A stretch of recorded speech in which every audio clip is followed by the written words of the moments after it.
खडसे, महाजन आणि CD drugs पार्टीमध्ये खडसेंचे जावई अडकले। व्हिडिओंमुळे अडचणीत भर पडली। खडसे महाजन वादाची याला किनार आहे। कधी काळच्या गुरु शिष्यांमध्ये सीडी आणि व्हिडिओची भाषा सुरू झाली आहे। प्रफुल्ल लोढाकडे महाजनांची सीडी आहे। खडसेंनी पुन्हा एकदा सीडी प्रकरण काढले। खडसे महाजन वादामध्ये आता काय काय घडले बघूयात याविषयीचा हा रिपोर्ट।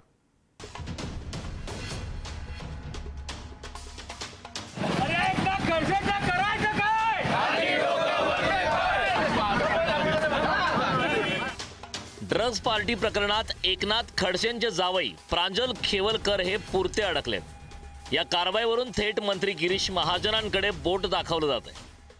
त्यामुळे एकनाथ खडसे विरुद्ध गिरीश महाजन हा संघर्ष दिवसेंदिवस तीव्र होतोय। त्याच पार्श्वभूमीवर केंद्रीय राज्यमंत्री रक्षा खडसेंनी प्रथमच भाष्य केले। या राजकारणामुळे मलाही वेदना होत आहेत, हे सर्व आता थांबायला पाहिजे असं रक्षा खडसेंनी बोलून दाखवले। तर आरोप करताना तारतम्य पाळायला पाहिजे असं वक्तव्य करत शरद पवार यांनी भाजपला सुनावलं। आपल्या जिल्ह्यामध्ये जे काही सुरू आहे सगळ्यांना माहीत आहे कशा पद्धतीने सुरू आहे। अनेक ह्या मतदारसंघाची ह्या जिल्ह्याची लोकप्रतिनिधी म्हणून पण माझी प्रामाणिकपणे इच्छा आहे की विकासावर कोणी नेता असो त्यांनी भर दिला पाहिजे। आणि जे काही सुरू आहे आज त्याच्या वेदना मला पण होतात आणि जोपर्यंत काही गोष्टी पुढे येत नाही, तथ्य त्याच्यातनं पुढे येत नाही, तोपर्यंत मला कमेंट करणं मला वाटत नाही ते योग्य आहे। जी व्यक्ती एकेकाळी भाजपच्या वतीनं विधिमंडळामध्ये नेतृत्व करत होती, त्यांच्या इतर त्यांची काही मतभिन्नता झाली असेल, पण कोणत्या टोकापर्यंत आणि कोणत्या पातळीपर्यंत विरोध करावा याचं तारतम्य या ठिकाणी पाळलं जात नाही। दरम्यान जावई प्रांजल खेवलकर प्रकरणी एकनाथ खडसेंनी पुन्हा एकदा गिरीश महाजनांवर निशाणा साधलाय। प्रफुल्ल लोढा प्रकरणाबाबत आमचे तोंड बंद करण्यासाठी हे षडयंत्र रचल्याचा आरोप खडसेंनी पुन्हा एकदा केलाय। गिरीश महाजनांच्या अनेक सीडी लोढांकडे असल्याचा दावा खडसेंनी करत मागे हटणार नसल्याचा इशारा दिलाय। लोढाविषयी काढा ना प्रेस कॉन्फरन्स, नाशिकच्या याच्याविषयी काढा ना प्रेस कॉन्फरन्स। लोढाच्या अनेक शिडी, गिरीश महाजनच्या अनेक शिडी लोढाकडे आहे असं त्याचं म्हणणं आहे। मग त्याचं म्हणणं आहे तर त्या लोढाला बुट मारा ना, असं म्हणणं आहे तर गिरीश महाजनला जोडे मारा, तो लोढा म्हणतो म्हणून। ते करायची हिंमत आहे का तुमच्यात? प्रांजल खेवलकरच्या मोबाईलच्या हिडन फोल्डरमध्ये मुलींचे 1497 नग्न अर्धनग्न फोटो सापडले।